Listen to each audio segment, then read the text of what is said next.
Hello, ladies and gentlemen, and welcome back to Toron Good Games. You're joined by me, Tristan, one of the main hosts, and we are graced today by the presence of someone who rarely turns up to this podcast and helps us plan it all the time, Ollie. Hello, Tristan. Hello, everyone at home. I'm back after so long of being away to give all the views that you've been not having yourself. Now you know how to think, because I'm finally here again. Yeah, exactly. It's I no longer important. have to rely on Claude. I can. You've got actual intelligence instead of artificial intelligence here. But speaking of intelligence, we have someone who actually knows what they're talking about in gaming, which is a special guest here for our first returning podcast, Toron. Hello, Toron. Hello, Ollie. Thank you for that lovely introduction. No worries at all. How well do you know gaming?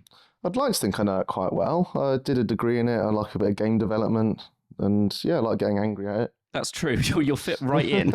I guess.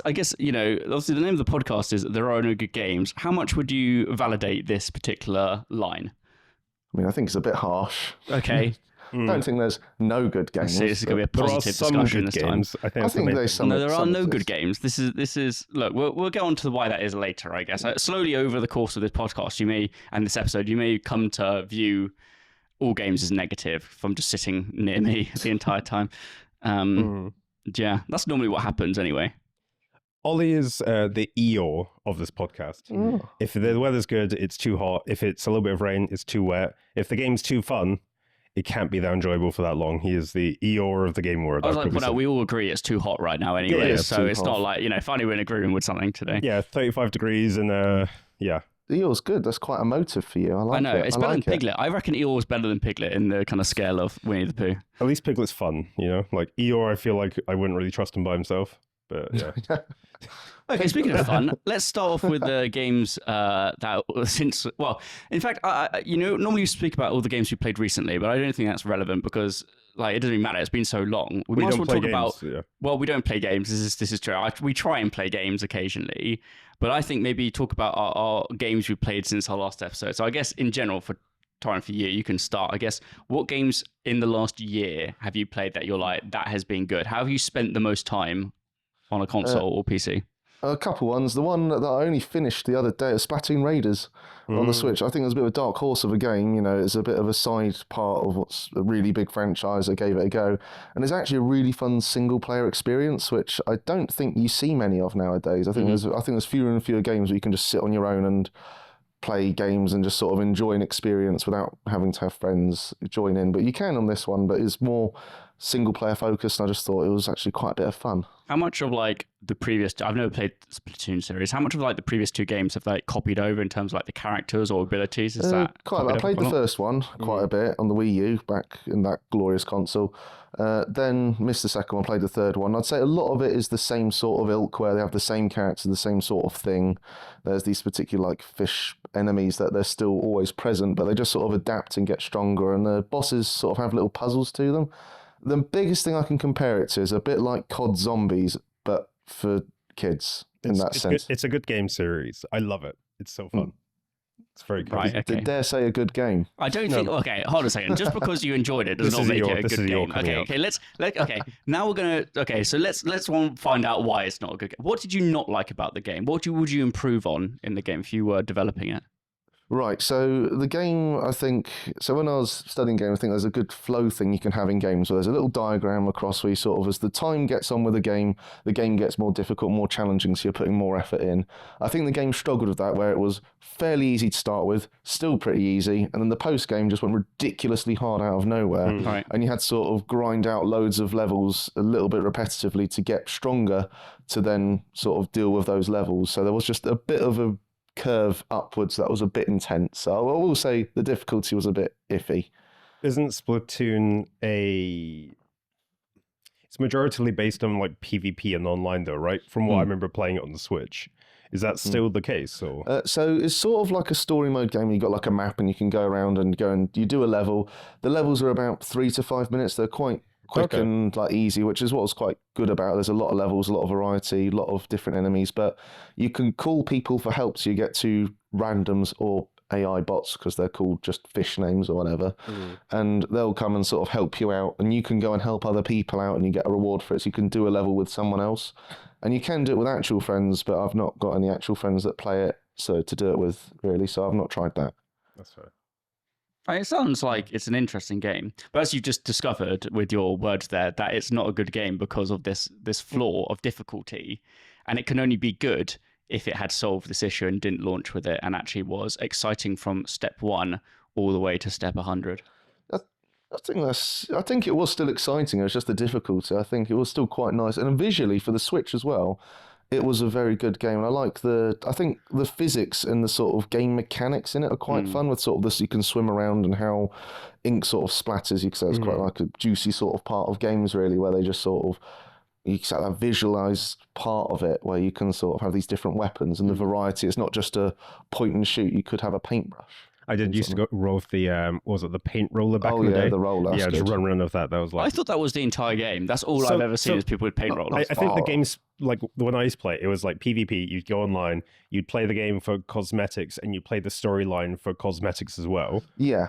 And then you'd go online, and there'd be like a 4v4, and it's basically how much of your own ink can you spread across this entire map, and how much of the enemy can spread their own ink across the map, and you can dive into your own ink and bathe in it and shit. But yeah, it was quite interesting. Fun. You know, you got to respect water physics. So, you know. Okay, but then you like there is like PvP in terms of like attacking people as well. Yeah. So with your paint roller, let's just go with the paint roller because that's all I know of this game. You just roll into people, do you? It's literally like being on a lawnmower. You just slowly approach someone. This is sounding more and more violent as you talk about it. Really. If you relate these objects to like real dangerous things that could kill someone, like take the brush. It's just a sword that you're just running around slashing at people with it. But because they don't die, they just sort of go into a ghost form and go back to the start. It's like Fortnite. They don't die. A little ship comes and picks them up and evacuated. Sure. So that's why it's fine. But also, like, I do agree with Toron's point. The physics are really good. It's almost like that Portal 2 the fluid, fluid physics energy. Like, it's that level of like enjoyable. I do like Portal 2. I reckon Portal 2 is one of my top 5 games of all time. I reckon top 5. I reckon top 5 of all time. I think so. I think it's one of the best games Valve's ever made. So, just going back for a second, do you work in the sense of like audio?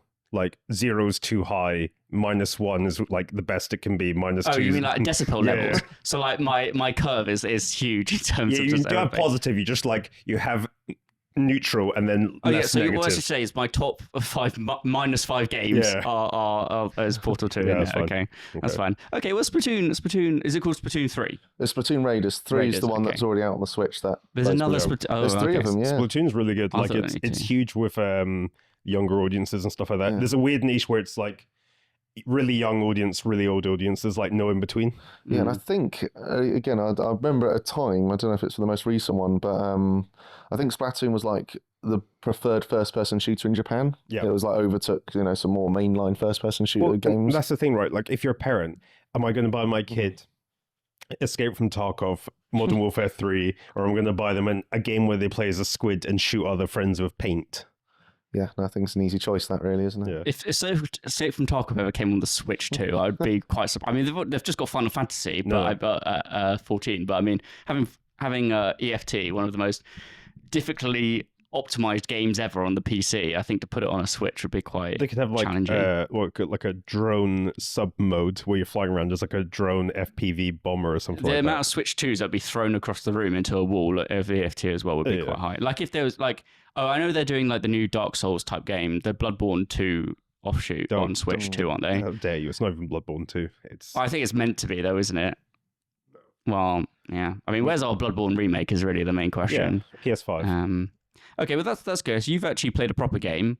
Okay, we'll go Tristan because I think mine's gonna be a massive curveball when we get to me. So what's been your kind of game you've played the most?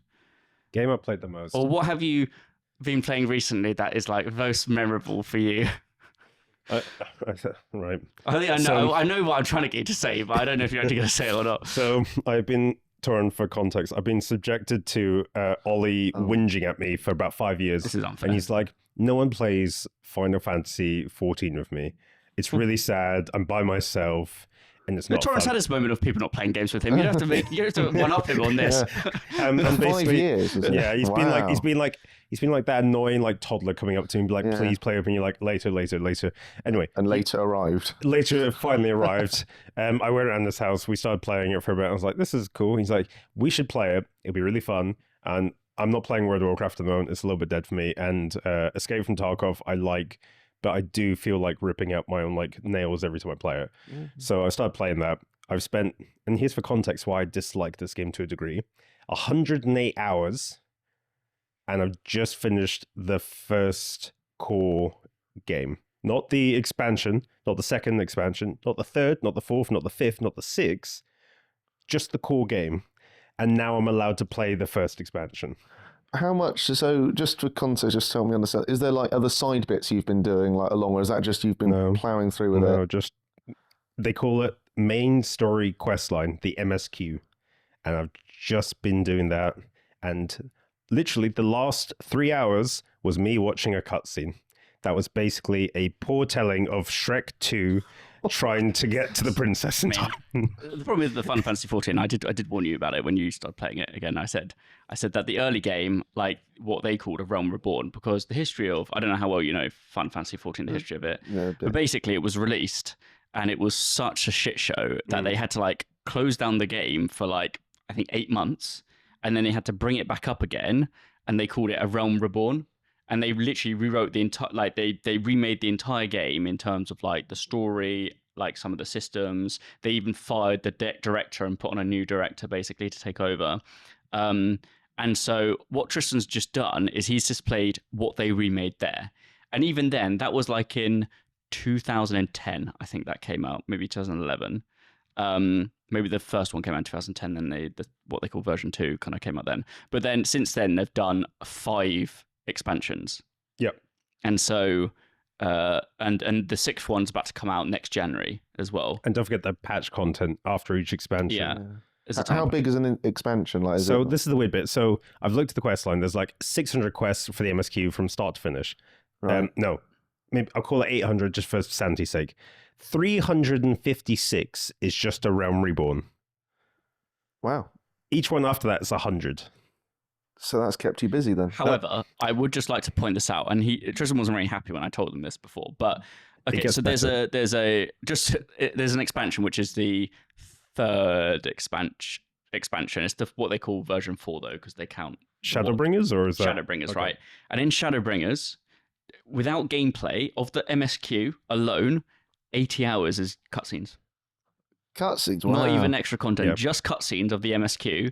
80 hours of it is so I was saying this on like stream like a couple of days ago. Final Fantasy XIV, in my opinion, is a very solid single player RPG with multiplayer like elements. I wouldn't say it's an MMO. I would say it's a single player experience that you and your friends can meet up with and go into dungeons, unlike WoW or Tarkov, which is like cooperative experiences. It's like by yourself. I don't know, when you get to Limsa Lominsa, it feels like an MMO to me. No, when you turn up to Limsa Lominsa, it's like, you feel like you're at Maple Story or something like that. There's a bunch of people in like different outfits. Like it'll be me in like my full plate armor, and there'll be Ollie in his little like band t-shirt with glow sticks just going, woo! I'm just like talking to a cat girl randomly who's approached me, Yeah. I mean, yeah, Ollie for whatever reason gets like chatted up in that game really randomly. People message me randomly in the game. They were like, ubu. And you're just like, oh, yeah. People do follow me. I get stalked in that game quite a lot, to be fair. But anyway, I mean, it's a game that has its flaws. But since the game you've played, so since that bit of the game, with all these expansions, it has progressively got much better to a stage where it is much more enjoyable. And the end game content, like the raids and the dungeons you do with people in that MMO sense, the multiplayer section of it is really good. It's really good. The fights, the design. If you have 100 hours and you're really suffering this summer while you've had time off school, go play Final Fantasy XIV and tell Ollie how good it is. Because you'll love walking up and down and doing the exact same conversation. Yeah. So Ollie, what game have you been playing? Okay, well, here's my curveball, because here we go. Okay, so I'm really into like role-playing games. So like I've watched like a lot of like GTA RP and stuff like that on Twitch, and like trialed it like years back myself. But one of the big things that kind of came out earlier this year was a mod for Skyrim, which was basically a multiplayer Skyrim roleplay server. Okay, called Kezil. And basically what happened was I saw this on Twitch that like streamers were playing it, and I was like, this is good. And then they kind of shut down for a bit because they had to like remove some mods which they didn't own, and they had to like rework some stuff to make it their own. Anyway, they then at the same time as shutting it down and relaunching it, they also launched all these public servers with it as well. And they even have like special language servers now. It's got quite big. So when it came out, which I think was about May, I created my character on it, and I got Tristan to join me, and we basically played for 4 weeks straight, like it was our life. It was uncomfortable. You'd like start at like 9-10 o'clock at night, and you'd work until like 2 or 3 o'clock in the morning. Like I say, work, you know. Well, that's what it was depends, for me. It depends what it was, because we played slightly different. We were like, our characters that we made. So I made a jester called Boron, okay, who basically became quite well known on in Whiterun, which is basically where we based ourselves in the Skyrim. Where to be. And exactly, well, that's what I thought. That's why we got there first. So the original Jarl, which is a long story while there's an original Jarl and how many Jarls there's been since, but the original Jarl basically on the first night kind of met Tristan, gave him a pickaxe and an axe, and basically Tristan was like, I'm going to go be the blacksmith of this, like in the town, okay? And then Tristan basically got gifted the main blacksmith. So like the War Maidens, as you walk in Whiterun on the right, yeah. That became my area, and I could lock all the doors and like everyone would come and like buy stuff off me. So Tristan basically got a job, like literally working in a server which is meant to be like for fun. Yeah, I know that blacksmith well just from my mental memory of playing that game so much. Yeah, and I would then roam around, basically just be my character Boron and just tell jokes to people. I did a bit of work in the blacksmith like to help out when it was busy, by like out the desk. But I roleplayed as my like character. So I don't know if I really wanted to do it in front of people. I usually do it in front of a computer, so it's kind of weird doing it in front of people, but I can try and do the voice that I had for Boron. Okay, I can't look at you when I do it. This is the first time, by the way. It's basically, if you think about it, it's like Cicero. Is that Cicero? So I'll be like, greetings, welcome. I am Boron, the Jarl's personal jester for Whiterun. And then I'll tell a joke, and I'll be like, you know... Oh, you have to do the troll one. What's the difference between a troll and a Khajiit? No. I'll do the one I always open up with first, which was, why did the Draugr go to the Bard's College? He wanted to learn how to decompose. Oh. Yes, exactly. That was the general perception from everyone. I had like a Google Doc of like all these jokes, like literally tons of them. I'll find it while I'm talking about it.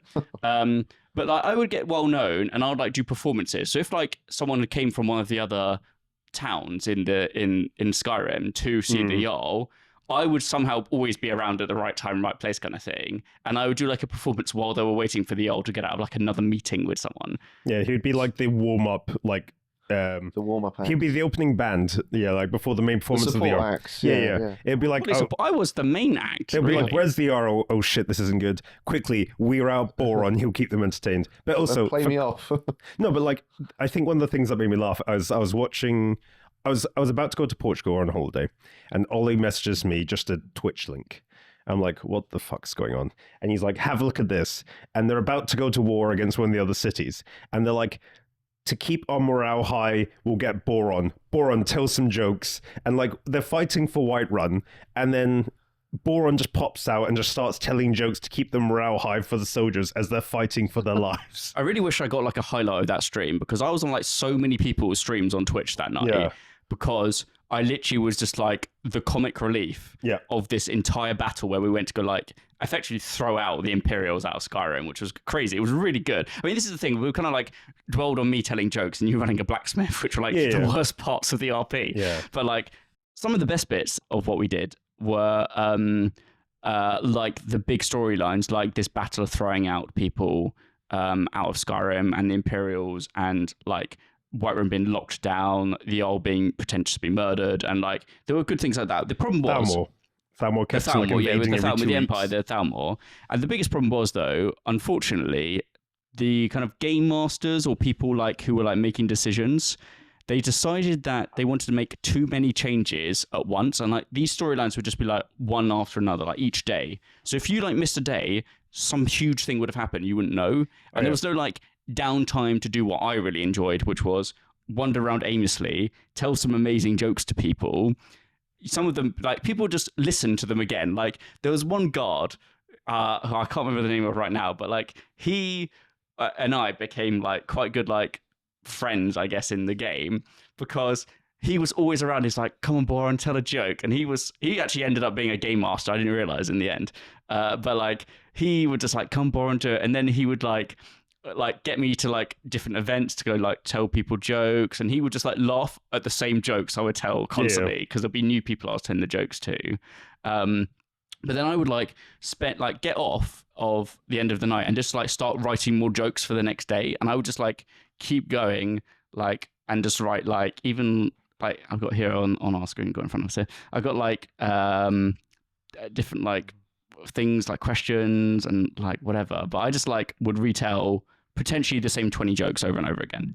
But like not all in one go. There would be gaps between. No, it'd be like maybe 4 or 5 jokes you'd wander off and then go find someone. But every time I used to log onto this game, I used to find Ollie in a pub or an inn somewhere with like 5 or 6 people, and Ollie would be buying them like food and drink with the money he's earned from my blacksmith. So you'll come be a temp worker with you and then spend it all. Yeah. He would earn his wage and then go blow his wage in the same evening. I would just like to point out that in our roleplay, that technically our backstory was that it's quite, so good. Yeah. So do you want to tell it? Because you tell it better. So I'll tell it in the voice of Thunk, because I think it's the best way to do it. Thunk, as you can tell, isn't like a high intelligent orc. Thunk speak like this. Thunk no understand how to use word proper. So basically, Thunk's story was Thunk woke up one day in river, very confused. Looked over, found himself naked, very confused. Found Boron. Boron was there. Very helpful for Thunk. Thunk then ask him, who you? And he'd be like, me, Boron. And Thunk go, oh, who me? And he's like, your name Thunk. And Thunk's like, oh, me name Thunk. And basically the story would be, Thunk woke up in a field naked near a stream. And the main reason he's called Thunk is because a rock fell from the sky suddenly, hit him over his head, and he woke up. And Boron was there luckily enough to go help him, and just happened to be holding a coin purse with a big T on it. And just happened to be wearing clothes that were like very loose fitting on Boron, but maybe would fit Thunk. Basically, I robbed him, hit him over the head with a rock. He forgot everything, and then he just stayed loyal to me because he thought I was the one helping him off the rock. What a twist! What a twist! I know. But that's the thing, like, you know, you tell the story, and like people would like kind of get the gist behind this. Yeah, they would clock and be like, "Interesting, Boron." Yeah, and like, but no one was like go out of their way to like ruin that element of the roleplay by like you shouldn't trust Boron. Clearly, he's the one who hit you over the head. Like no one wanted to do that. No, Thunk like Boron. Boron very nice to Thunk. And you'd be like, "Oh fuck." But yeah, I got given like jester clothes. Like by the Jarl, like they got spawned in because no one could make them, and like I just got treated quite well by the management of like the server on our kind of like on that server. So like, I did quite well for myself, and like people would just give me money from like performing. I got given a free house to like perform in. It was the first house I got given in the entirety of Whiterun. Everyone's like, the shops were getting set up, the farms were getting set up, all that sort of stuff, and it was like, no, the jester should get the first house here. Yeah, I got the first house, and it was weird because I've never been in this building in my whole time playing Skyrim, and I have loads of hours in Skyrim on both like from when it first came out on like console to like the special edition to now the anniversary edition. I've played so many hours, and I've never been in this building in Whiterun before. It's basically in the main circle around the tree. There's a small house, and it's got like a stage in it. Yeah, and like I didn't know this, but clearly the Jarl knew about this and gave it to me because he knew I've got the perfect place for you. Well, if it's got a stage in it, that is and so it was good. It had stage and like chairs like lined up. It was like 3x3 chairs on each side, and there was just stage. And I was like I remember going to see Boron at the time. I was like, "What the fuck is this?" He's like, "Oh, it's my house," and I was just like, "What?" Jarl gave it to me. Yeah.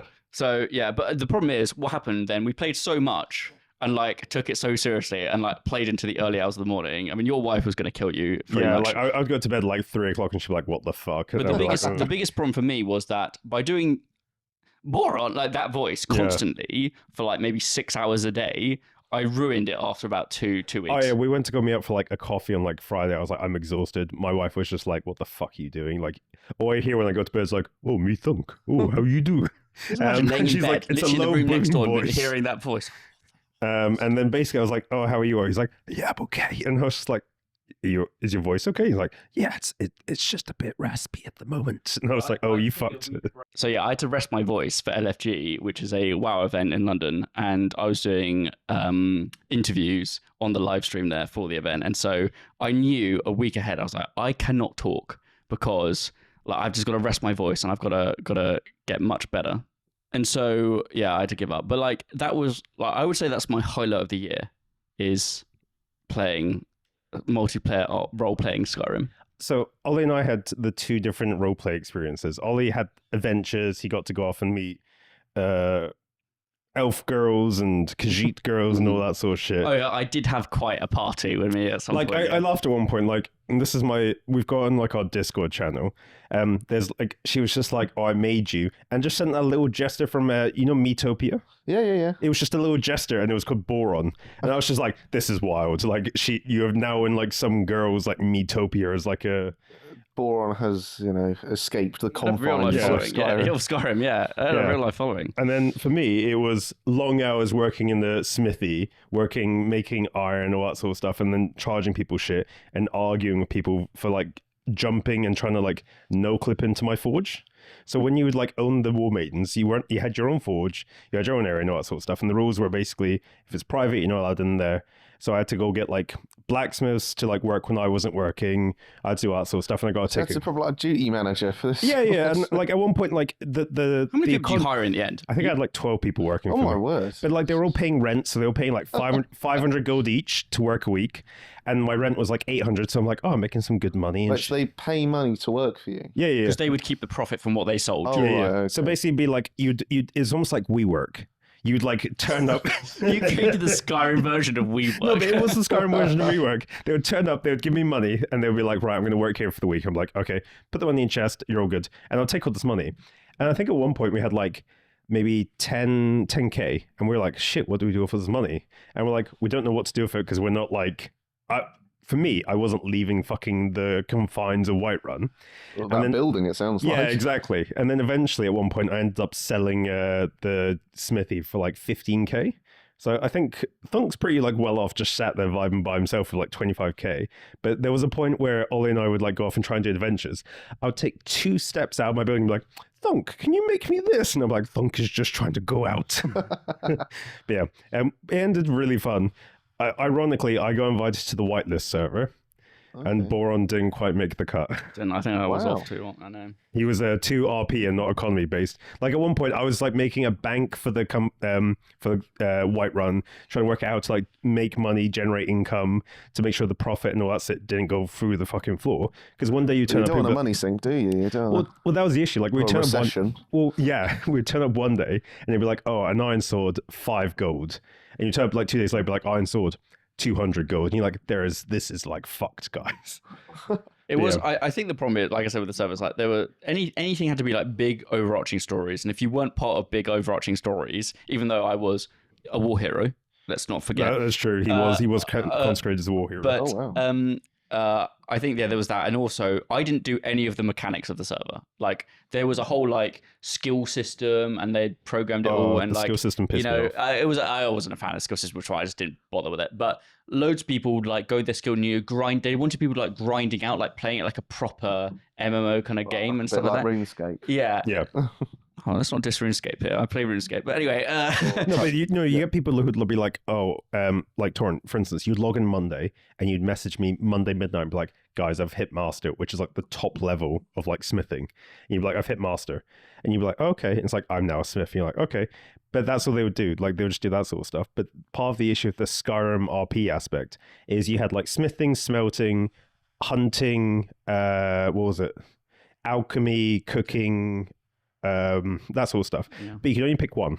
Everything else you were like apprentice level for, and you couldn't go above a certain threshold. So if you were a blacksmith, you couldn't mine anything above iron. You couldn't skin anything above. Forever, there was no way around. No, you basically was trying to get people to do different jobs, and then make an economy around people having an actual job to go do. That someone couldn't just go and be master of everything. They had to only be master, and the only thing they understood was one of those things. But you got like deficits hugely in terms of smithing, which is basically you cut down trees and you make charcoal. And like week 1, smithing was like the most profitable job. Like you said, you've got like what was it, charcoal or coke, like that sort of stuff. People would pay like hundreds of gold for a piece of coke.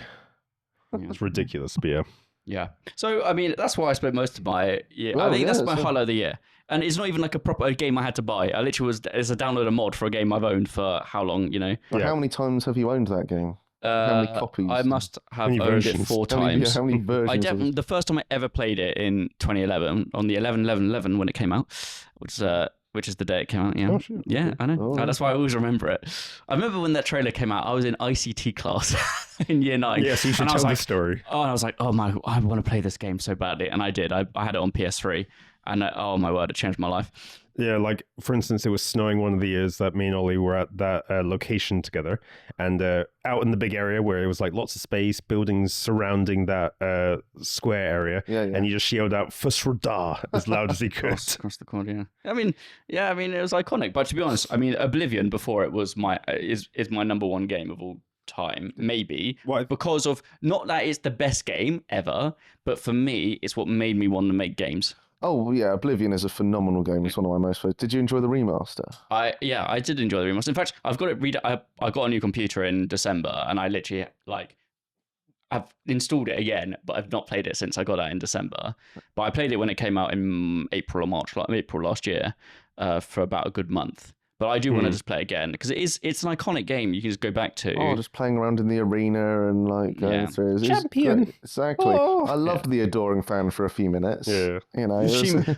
No, so it'd be like if before an accident happened. Yeah, you'd be trying to scamper around doing a thieves quest with like the Grey Fox, and you're like, "Champion, where do we go?" And you'd be like, "Oh, fuck." Iconically, the only good bit of Starfield is that they brought him back as a person in Starfield. I never played Starfield. I just didn't. I was just annoyed. Why have we not got Elder Scrolls 6? I got very depressed at Starfield. Who asked for Starfield? Exactly. I don't know if that's a hot take or not. I will say that, unfortunately, the first ever episode of There Are No Good Games, the kind of version we have was now, us reacting to was E3. It was the Summer Games Fest, and that was E3? Maybe 3. Yeah, I know we haven't had E3 in years, but they were Summer Games Fest, and it was the Starfield main trailer and announcement, and it was coming out a bit later in it was coming in like 3 months at that point, because I think that was about June or July we were recording that. And I was like, I'm so excited for Starfield, and I would say it's the biggest letdown of the discussion. If we went back to episode 1 of our podcast on Spotify and listened back to it, I would be embarrassed by the stuff I said about Starfield in that episode. I think you and I were just like really optimistic. Like I was sat there going like, oh, ship combat. I want to be like, so my idea was like, I was going to be a scavenger, like salvager. Yeah. Like blow up ships, rip the parts out, sell it, do it and flip it. I was like, that'd be amazing. I loved the concept of it, because how I perceived it was essentially, you've got your ship, you can sort of customize it a bit, and you can fly around relatively endlessly, and you can find these different planets and different things and explore. And I thought, this sounds really good. And then I think, I don't know, it just didn't stick the landing for me. I think they tried to make it Skyrim just in space. Like there was nothing really enjoyable. It was worse than that. I think if you want me to be honest, I think the biggest issue with it that most people would agree is that they 1,000 planets. Great, that's cool. I mean, obviously look at something like No Man's Sky. It has billions of planets, right? But that's a different conversation. But literally, Bethesda are known for making games which are handcrafted. There's a story behind. In Fallout 4, have you played Fallout 4? Yeah. You go into a building and there's a skeleton, they're holding a boat, and then you find a book, and it's because they loved boats or something like that. And like everything had some sort of connection. It's the story. Passive storytelling. You'd get these little books, and these books would have writing in it. There's not just like an item on the floor. It's like, this is a handcrafted book. Lusty Lurgonian. Yeah, Lusty Lurgonian. Oh yes, a must read. Yeah. But when they have Starfield and suddenly, they are now having all these auto-generated planets. You can't even walk around the whole planet because everything's in this, you're in like a 20 by 20 kilometer... the Game Bro engine grid. Yeah. Like it's just not gonna work as well. And if you want to adventure, you're gonna keep running into the same POIs over and over again. It was sort of like a crack at what procedural generation could do, I think. But it just didn't. Again, I just don't think it stuck the landing. And it's, as I repeated, no one asked for this game from Bethesda. Yeah. I mean, conceptually, great idea. The right company to go in and do it. I think another company did the same idea. I think it did differently. I think it would do better. I'm very much weird about this pyramid scheme, so-called Star Citizen. Like, I love the concept of it. I love the idea behind it, but like, it does seem very much like a pyramid scheme. Yeah. Yeah. I mean, I think it's the first time I ever was like let down by Bethesda. I had like Bethesda as kind of like how I had Blizzard, but then Blizzard have let me down now since as well. But like, beforehand, in my eyes, like Blizzard and Bethesda, I need to merge them two together now. They're both like the most iconic companies that I like hold highly. I don't anymore, like really, because since Xbox bought them. Do you hold them highly of nostalgia, or do you hold them highly because they fall off? Because this is why I said that Oblivion's my potentially number one game of all time, but I didn't say it's because it's the best game of all time. Yeah. Nostalgia plays a huge part of that. Yeah, I think. And how a game kind of hits you emotionally, or a time in your life or stuff like that, will be different from person to person who's played the game. And so sometimes when someone says, "Oh, this is my favorite game of all time," if someone said, "Oh, Halo Reach, is my favorite game of all time," because it probably was a time in their life when it was like that's when gaming was potentially good. Okay, obviously gaming's never been good, hence there are no good games. But it's different person to person, and I think like for me, Oblivion holds that in the highest for me. I mean, like, do you have a game like that where it's not necessarily the best game, but it's like Yes, I've got. So I do love Oblivion for probably similar reasons. Probably not quite as much as you, but I do like it. Here, a real rogue one. There's a few I absolutely love that I really hated, but I really enjoyed Donkey Kong 64. Right. Lots of people didn't like it, said it was a collectathon, but I just liked, that you could be all these different characters, and I think you could go around, and it did have a Guinness World Record for most collectibles, and people whinged about this, and I was like, well, you don't have to get them all, that's up to you. You did get those weird group of people who are just like, the game isn't complete till it's 100% or 101%. Like, that's 101%. Yeah. But otherwise, another one that no one's heard of, and I will say I've not played a game with a better story than Super Paper Mario. Complete curveball there. But as a fun fact, it's one of Nintendo and Mario's only tragic villains is the villain in that game, where the only one that actually have an emotional reason behind it. It's not just I'm being bad for the sake of being bad. The gameplay in it, it's fun time as you. Yeah, is not the best thing, but just the experience and the nostalgia. If we're going on nostalgia, that was one of my favorite games. Yeah, I do agree with that. I think the GameCube era of Nintendo games was by far the best, and Paper Super Mario. I was on the Wii. Was that on the Wii? Yeah, it was Thousand Year Doors, the other one. Oh, okay, sorry. Which also very good game. I love the Paper Mario franchise up till the third one, which was Super Paper Mario. Then after that, they went off the rails. But again, when you think of it objectively, is it a good game? Is it technically a masterpiece? Yeah. No. But is it my sort of favourite games? Yeah. Yeah. Would you say that's what got you into wanting to make games? I think so. I think, I don't know, it's one of those things. It's hard when you have that little click of when you wanted to do it, but I always thought it was interesting to try and just, get out of bounds, see how things work. Especially in older games, you could figure out how characters moved a bit more, why the NPCs did what they did. And I think, I was following the computer science route, and I loved it. I just always had an interest in it and thought this would be really awesome to do. And I was at a crossroads where do I do just, regular development, or should I look at game stuff? And I thought, you know what? Let's go games, let's have some fun. And it's been really fun to actually play with things and do research into different things. It's been quite exciting, and it's given me a new love of games now. I think I'm a lot more critical, definitely, especially in the modern era. Excellent. Welcome to the podcast. But I don't know. I always picture myself as like that evil critic from Ratatouille that's like just doesn't anything until I get that one bit of nostalgia from a game. I'm like, wow, this is really good, and that leads me on to the new Halo Combat Evolved. That came out recently. Oh, okay. That's excellent. Is it good? It is absolutely excellent. I really, really am having a good time with it. So, just explain it to me, because obviously they remade it. Or remade it. Yeah, not remastered. But then they also added loads of extra things to it as well. Well, not loads of it. So what they essentially did, and this is just my thinking of why they did this, is I assume you have a good knowledge of the Halo franchise, is sort of how it goes. So they wanted to do 1 again, and my theory behind this is because they want to have the assets ready in Unreal Engine.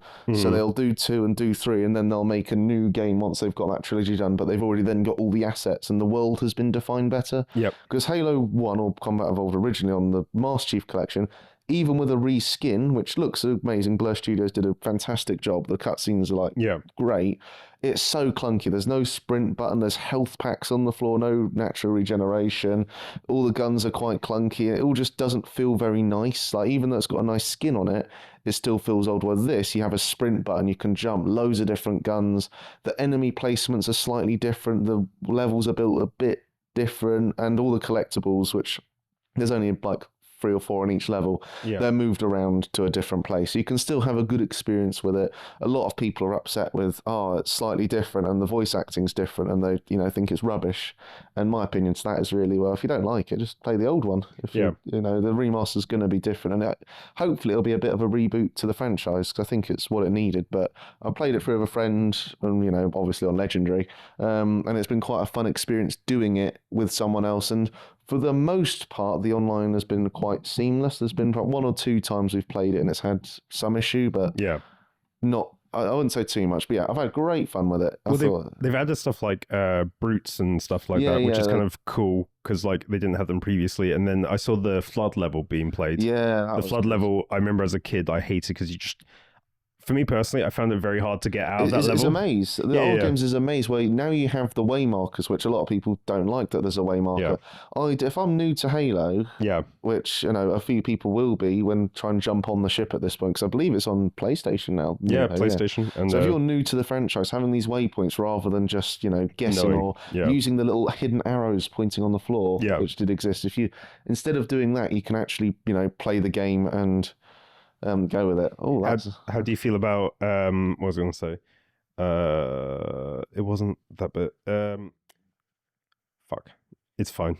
You fucked it. I fucked it. I didn't do anything. I just put something on the screen so we can talk about it. That's fine. I just got ahead. But actually, what I put on the screen is that just to show, I feel like I say, is that basically there was an article that was released by Insider Gaming about layoffs being hit at the Halo studios after the game came out, the Evolved launch. However, this did cause uproar, obviously, because people are like, well, surely they didn't want to do this, and because they're now made a good stance and they can keep going, as you said, they're going to work towards something. But this is nothing new for Microsoft Studio layoffs in recent times. However, there was an update to this, which I read on somewhere else before I put this up. But effectively, this article is wrong. And that actually what they did is they got rid of all the contractors after the game was made. So they just... So the contract was up, and they left the studio. So this brings me back to a question. Sorry, I'm trying to go back to this again. Is it still 343 Industries, or is it now Halo Studios, or is 343 now they named it Halo. I think they renamed it Halo. Yeah, they rebranded it. They've renamed it now. Because 343, in my opinion, ran Halo into the ground, unfortunately. I think it's slowed. I've got a soft spot for Halo 4. Okay. I thought 4 was good. 5 I thought wasn't very good. Infinite, the story was just boring. Like, the thing I like about Halo and most games, I like a bit of variety, and you've got the Halo ring. I don't know, have you played Infinite? I fell off after Halo 4. Yeah, so Infinite, basically, it was open. It was trying to be open world, but the problem with it being open world, if there's no reason for you to kill anything because you can just fly past it, there's no experience. Why bother? So a lot of it was a why bother, and all the missions, apart from a handful, were inside the Halo ring. So it was all just this blue, metallic inside for the whole game, and it was just you've got this powerful console, you're meant to be launching it with this vibrant game, and you're putting me in a tunnel. Well, I was going to say, I think the best one for mission variety and the kind of depth, I'm pointing over to the Halo Reach Collector's Edition statue. It's probably that. That for me was the pinnacle of Halo gaming. Yeah. The story was good. It was gritty. The characters were nice. You had a spectacular ending, which I think not a lot of people were really expecting when it happened. No, I think at the time that not really happened at all, really. Yeah, it was kind of such a twist, because you're last mission, I'm going to fight, I'm going to win, and it's just survive, and you're this is it now. I remember the first time coming across that mission, I was just okay. Yeah. And I tried to survive. Yeah, and it's good because it does just overwhelm you with more and more difficulty, and it is just you're just being overwhelmed, and you just have to call it a day at some point. But the fact when you play for it, you change your army, all that sort of stuff, it then just reflects in the cutscenes, and the little helmet on the end, you're just yeah, there we go. But yeah. I like how all the downfalls we've spoken about on this podcast are all Microsoft-based games. I mean, if it happens that way, it happens that way, unfortunately. So I put something else on the screen just now for us to have a look at. But basically, this is news this week that basically union members have inflated a giant rat outside Bethesda's office to coincide with the new Xbox CEO's visit, basically, to the studio. And this kind of made news because, for some reason, the CEO decided to tweet out at the same time as attending the Bethesda studio.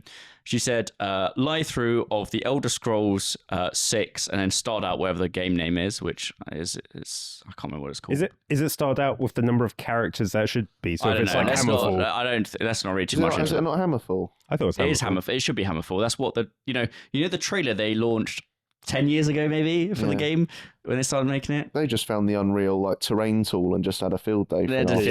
Someone just rendered that. Right, put that down. Well, it's funny because the reason behind they said that was that they were so shocketh about. Well, because obviously at that time, that was E3 at the time, where Bethesda had their own show at E3.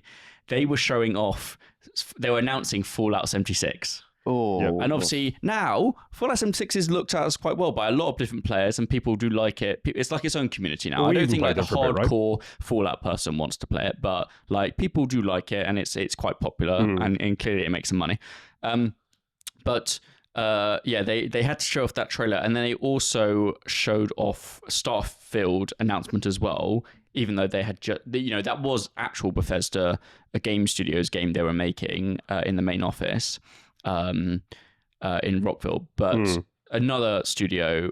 I think it was at the time of Fallout 76. It was joint between the main Bethesda game studio, and they had just set up one in Austin, Texas, as well, who now runs most of the multiplayer stuff, I believe, for Fallout 76. But basically, so the new CEO goes to Bethesda this week. And basically sends out this tweet and says, saw a live playthrough of the new Elder Scrolls game. The scale and grandeur is incredible. The story is even greater. I don't know, like, how has this person gone to Bethesda and spent 2 hours, if less than that, probably in a live playthrough? The story is great. Yeah, well, that's what I mean. It's one of those things, like, she's just trying to drum up interest and kind of, like, hype around it. Like, that's the issue. CEO. No, but the issue I would say with Bethesda is they're very good at, like, signposting shit and then waiting 5 years until they release it. Like, how long, like, what would you know? It was E3 when they did their, I'm using air quotes, announcement of Hammerfall. Yeah. It's been like 6 or 7 years. It basically was, we are going to make another Elder Scrolls at some point in the future. Yeah, it kind of gives me like black and white energy of like Black and White 2. It's like that's Peter Molyneux kind of games of like Fable and stuff like that. It's that era. Yeah. It's like, it's going to be the best game you've ever played. When is it? Soon. And you're like, oh, fuck. It was 2018 when it was announced. Like really? 8 years later. 8 years later. It's great. Yeah, and shit. I reckon it'll be announced next year. But this is going to be the issue, right? When do you reckon it'll like actually release? I still think 2028.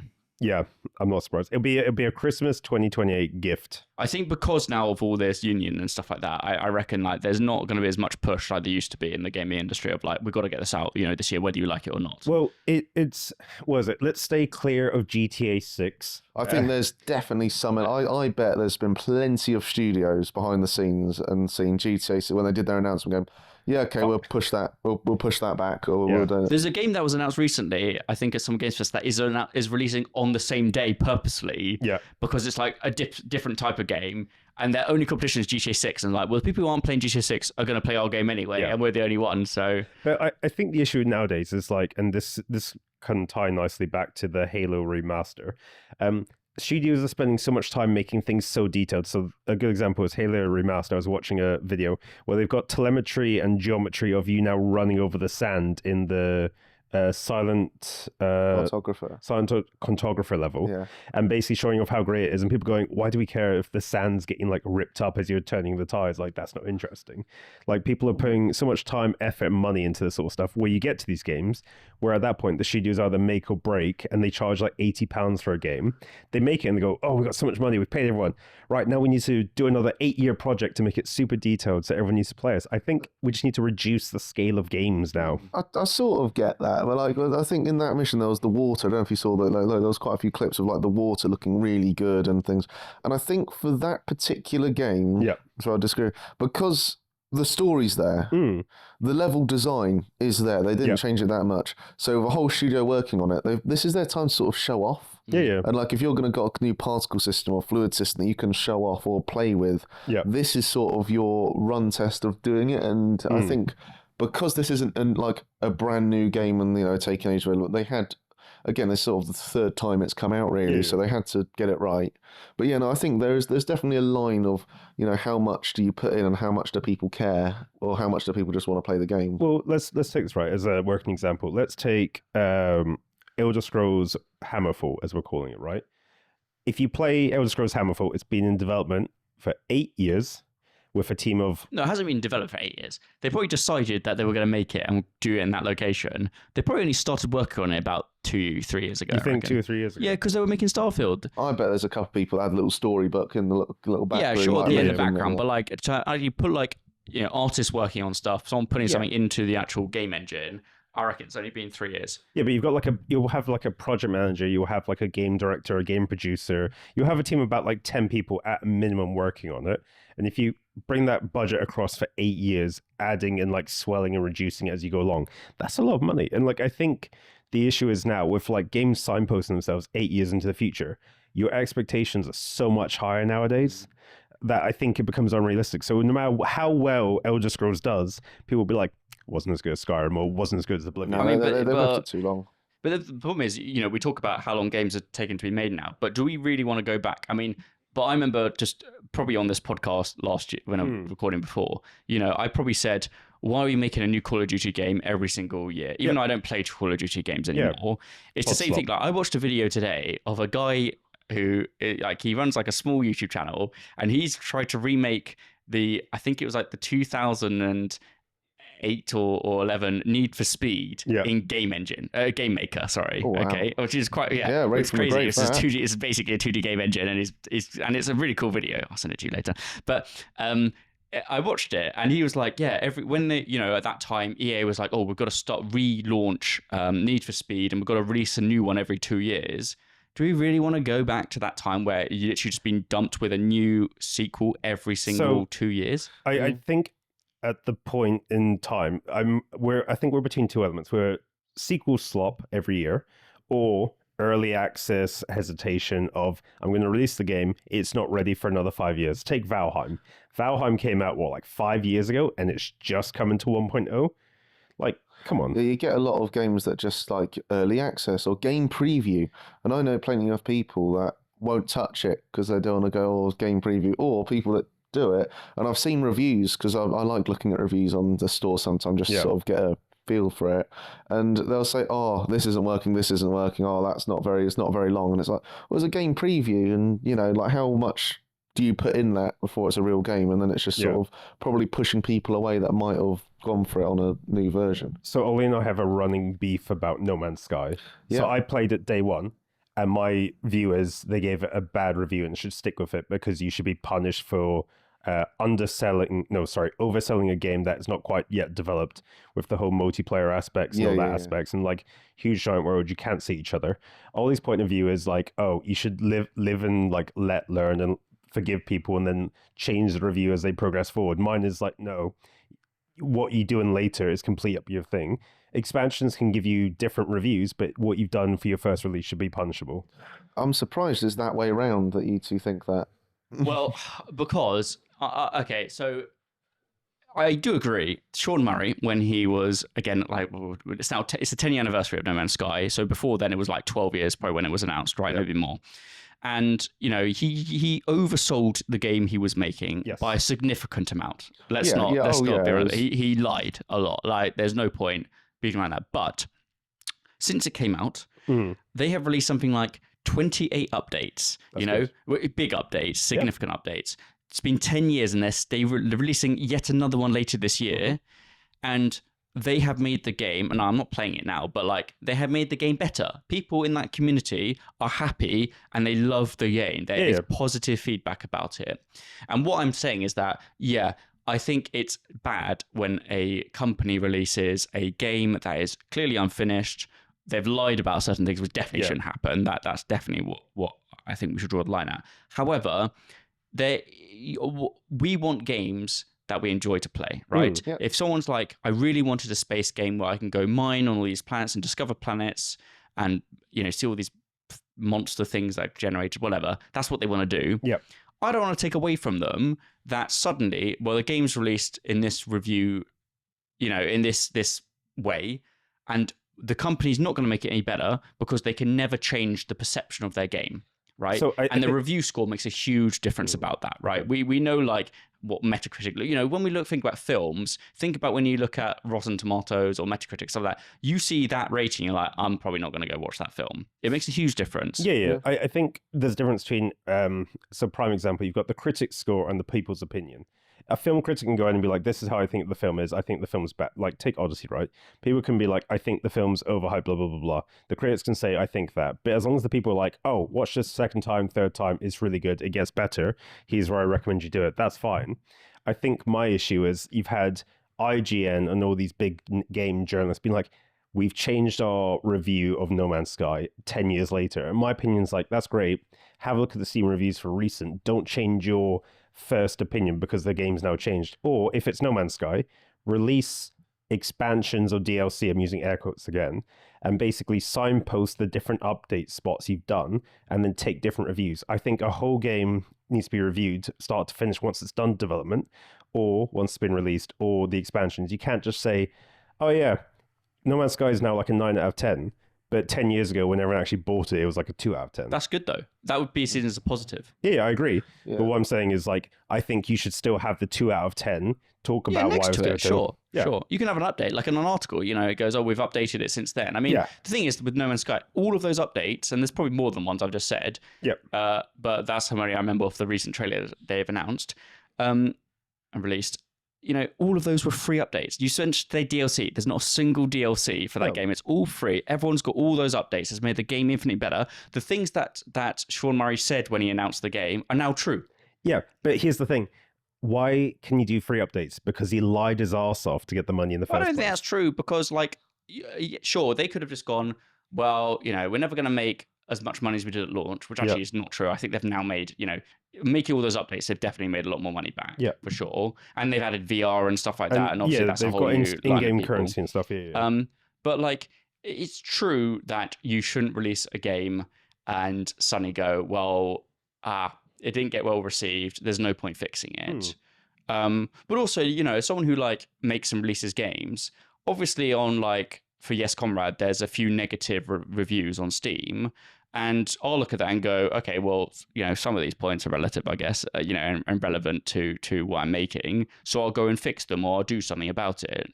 If I would then hope that if someone was still actively in the community of Yes Comrade and they saw that I had done this update and it had added what they've wanted, if someone said in their review, okay, the game's not bad, but I feel like there's not enough entities in the game. Yeah. If I then later this month go release 10 new entities into the game, maybe adding more events and tripling what's in the game, I would hope that person would go back to the review they wrote on Steam and either change it from unpositive to positive and say, edit, they've added all this stuff in, I now see it as a positive game, or they just rewrite their thing and go, I've really enjoyed the game. There's now much more content than there was in the first place. And there's both ways are easily acceptable.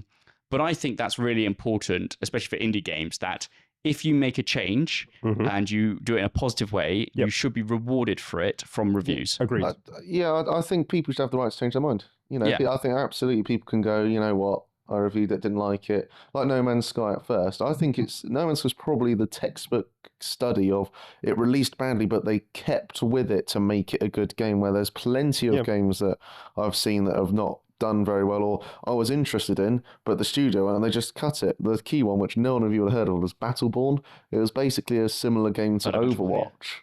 And, it came out at the same time and I think got unlucky release. And then they just, instead of trying to compete with it, they just 2K Studios, so they're big, they just went, all right, drop it. And that was that, where, it does put money into it. Yeah.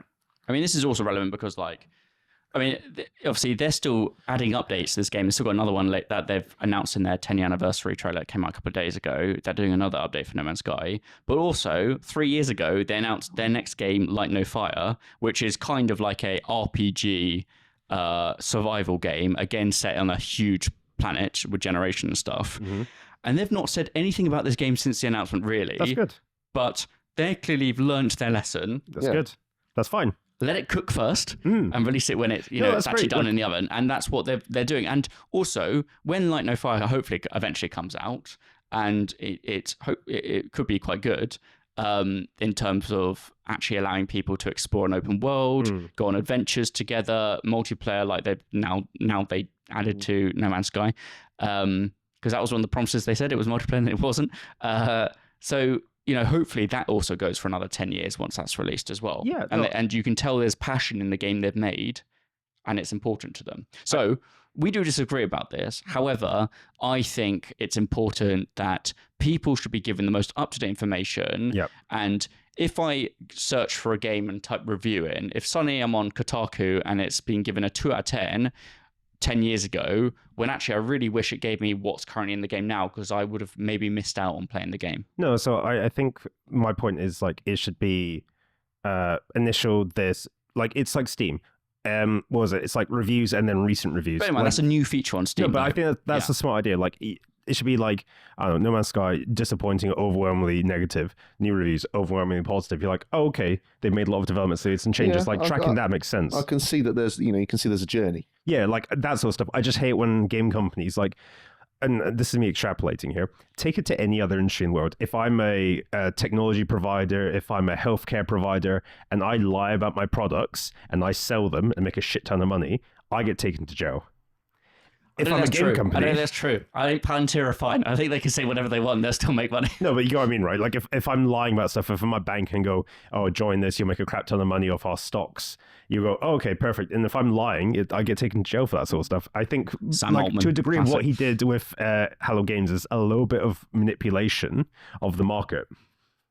It's just salesman, isn't he? Yeah, well, that's what I mean. And I think the issue is there's no... Todd Howard did the same thing. Pardon? Todd Howard did the same thing. Todd Howard notoriously bad. About all the stuff. All the public those companies are bad. The problem is, I think, is that, with the Todd Howard thing and like the thing he said for Skyrim and Fallout and whatever, where he was like, that mountain, you can climb up it and stuff like that. I'll take my horse and go diagonally up. You can spam the X button constantly to up the thing. You can get up there. But it's not a lie. But there's other things, like, there's a, if you kill off this person, their son will take over the shop, which just doesn't happen. No. If you've not waited long enough. Well, maybe, but like he's still got time to grow up. But the thing is, I think the thing is when you're in development of the game, that might be on your mind, and you're like, that's what we want to add. And then when it comes to launch, you just never had time to add it, or you scrapped it, and so sometimes that can be misconstrued. Well, like let's go back to our favorite World of Warcraft, right? They had the whole idea of like aerial combat that never existed in PvP. Dance studio. Wrath of the Lich King was meant to have a dance studio. Yeah, exactly. Like they didn't do that sort of stuff, but like, yeah. It's on the box art. It's hilarious when you look at it and go like, that didn't happen. But like, yeah, it wasn't like a main selling feature, but yeah. In the same sort of vein then, as, all these promises being made, also, Todd Howard can do whatever he wants because, he just can. He's Todd Howard. What the opinion I've had recently is that pre-ordering games, because I saw a stat on like GTA 6 having, so many pre-orders already and made X amount of money. I can't remember how much off the top of my head, but... because it's most likely, you don't really get a disc anymore. The disc has a key in it now. The game isn't on the disc. So what is the point of a pre-order nowadays? Because if you're downloading it, like you're downloading it from the store. I get before you'd pre-order it because you'd get a physical thing and there would be X amount of physical things. Yep. And if you didn't pre-order it, you wouldn't get it. Yep. And I think, GTA 6, another company as well, but, doing these pre-orders, a fair while before the game comes out, for a game that's not even physical, it just seems like a way to drum up hype and for them to sort of get going. I think it's marketing and paying back costs, right? Yeah, you're basically trying to keep yourself... It's like the early access argument, right? Yeah. It's like, I've hit this point, I need more money, I'm going to do early access pre-orders and basically capitalize on that money and risk that the game will be good enough, or it's pre-download because the game is, what's GTA, like 200 gigs or something crazy now? I mean, it depends on what optimization they put in the game. Yeah, but well, I mean, it's going to be 100 plus, and it's probably to preload because like. Well, it's not going to disc anymore, so it doesn't matter. No, it doesn't. No, but I mean, you have to pre-download it with people's internet and stuff like that. Yeah, I suppose again in the modern day, like I remember back in days when I was downloading something on the Xbox 360, and you see the little sort of black bars that would go across slowly for downloading like 300 megabytes, and that just take an age. Yeah. Now most people have quite good internet that 200 gigs. Like, if you chuck that on overnight, that'll do its thing, really. Yeah, overnight. Yeah, no, I my internet's picky when it wants to be. So it's like 60 down. This reminds me because my internet has since I moved into my house about 3.5 years ago, I've had 4 different internets. Yeah. Same provider, BT, business, but they just constantly are like, oh, we've updated this now, you can go onto this package. And they've just enabled me to drop the other contract and move on to whatever. And now I'm on 900 I'm on 900 megabits per second, which is huge. But the problem is, I remember when because it was just on my mind recently because they have kind of sub-announced that Hogwarts Legacy 2 is in making out, even though that's been leaked ages ago. But they also said that it sold 60 million copies and it made Warner Brothers Gaming huge amount of money, one of their best-selling games of all time for them. And it's no wonder they're going to make a second one. And people have different opinions on Hogwarts Legacy and what's missing and what people want from Hogwarts Legacy 2. But I had out of my 4 internets I've had, when that came out, the worst one, and I had to download. It took me 3 days of the full time of preloading because it was about 125 gigs. Yeah, he was. And I was doing it 300 kilobits a second. He was spicy for the entire time. That's old internet speeds. Yeah, I was on copper when I first moved into the house. Yeah, you were pissed off the entire time. 2023, I was still on copper because for some they just hadn't upgraded that small zone. Oh no, I'm with you. We're in where my apartment is. It used to be an old business center. I thought I'd be able to get fiber optic because it makes sense. If you're a business building, you should definitely have fiber, and it's just copper. And you're fuck. It's not in this country because it might be from not the UK, but we have hyper optic who actively go and put stuff into flats. My old flat before I moved into my house, so I went from hyper optic, which was really fast in my old flat, to a house which had copper. That was a big change. But I have much reliable internet. I don't know if you remember, but when I was in my flat, my internet used to just go down randomly, for an hour, and then come back up. And I was like, "What?" This happened quite frequently every week. So I guess that's the issue when you're pumping out so much information for a smaller just company. You're ramming it onto one. It's a speed test joke, right? It hits that area and just drops right off again. You're like, oh, okay, this is it. But yeah. Technology has moved on. Do you want my hot take though about GTA 6? Is I think GTA 6 is going to be poorly received. Yes. I can agree with that. Maybe it's not going to be a hot take but maybe the reasoning behind it is that I think that people are going to have not read the print and are going to go get the game and go where's the multiplayer? It's just single player as well. And PC. It's not launching with multiplayer. Is it not? No, because it's not ready yet. They're solely focused on the single player. Okay. And on all the pre-order stuff, it's always GTA 6 is a single player thing. But I know people have not read that. People are idiots in life, and they have not read that I'm thing. apparently one of them. I thought it was coming up with multiplayer. No, it's not coming. They'll launch multiplayer later for sure. It'll take 6 months or a year, and they'll announce it, and it'll be huge. That'll be one of the big parts of the game, won't it? That'll be the flagship part of the game. Yeah, no, that will be the second breath of life into GTA. And that's when they release on PC finally. So 3 years later. 3 years later. Yeah, 3 years later. Yeah. They get their 3 tranches of cash. They get their single player, multiplayer, PC release. But yeah, it's not launching with online. And I think people are not going to have actually thought about it. Because people, back when I was growing up, I'd go over to my friend Edwin's house and we'll just play. I think we played from GTA 3 all the way up to whenever, San Andreas at that point. And we played all those. And I remember it was all single player, obviously, and that was the game, and there were missions, and that's what we understood GTA to be. But now, in modern times, GTA 5 is no one really talks about the story. It's about the online. It's about the online stuff. That's what people care about. So I think there's going to be huge amounts of people who've not read it going to get it and be like, "How do I join the online?"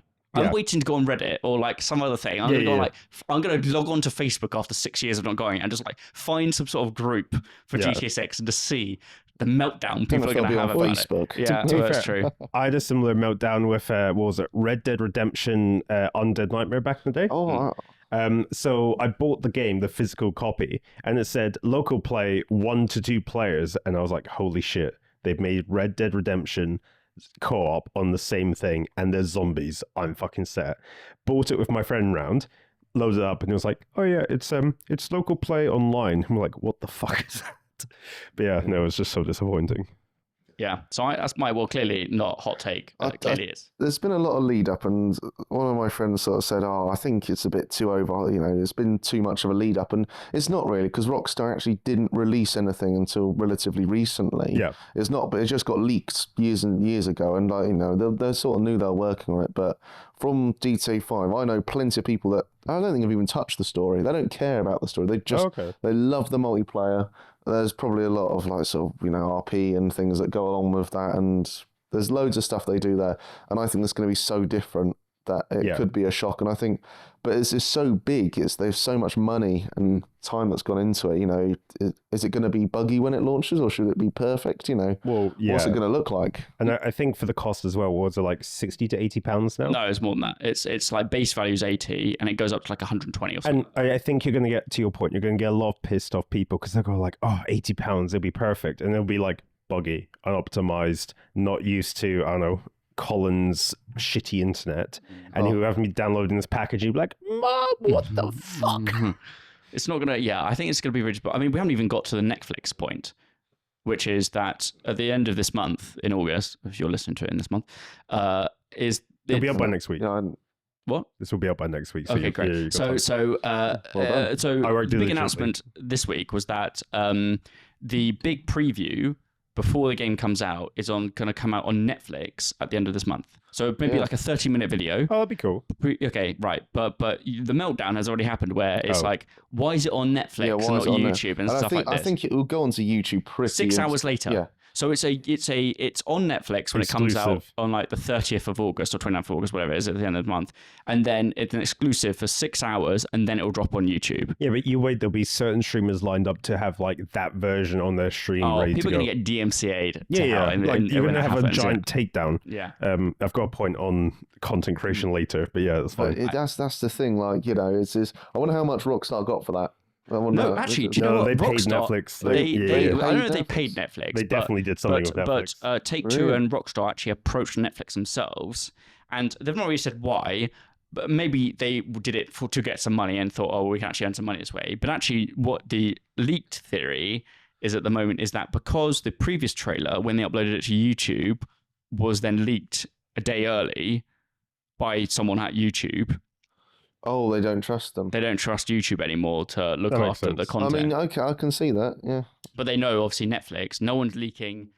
Well, apart from Netflix leaked this, left a copy of a new film on their desk and it got broken into. Did you hear about this? No. This is like one of the conversations this is non-gaming. This is my not fun gaming section. So there was an article recently. Who plays the mummy? I really hate. Who's like 2012? Brendan Fraser. No, not Brendan Fraser. It's I hate this actor. I don't know why I've started. It's because I hate him so much. What film's he in? Hold on. I'm gonna get this. I'm gonna get this up because you have to describe what film's he in, and Toron I can guess. Okay. That's half the fun of this now. I think he was the dad in 2012. The apocalypse. Oh, like black hair. It's not the guy from Juno, is it? No. He's older now. 2012, like. Yeah. Okay, let's see if I'm right with this. This is important. Let's see. Let's start 2012. Okay. To let him on kind of. Yeah, John Cusack. No, this is not it. Hold on a second. This is not the right guy. Yeah. Hold on. If I just type. Okay, we're gonna put Netflix. We can edit this in post. Netflix. No, we'll keep it just so you can suffer. Stolen. Have you seen the new Avatar? Speaking about Avatar, very good. Is it really good? I liked it. I loved the first one. Korra, I found a little bit difficult after the first season, but I know there was. This is gonna not. No, surely. Oh, it's a film called Stolen. Of course, there's a film called Stolen. Yeah, of course. Oh, Nicolas Cage. There we go. Nicolas Cage, sorry.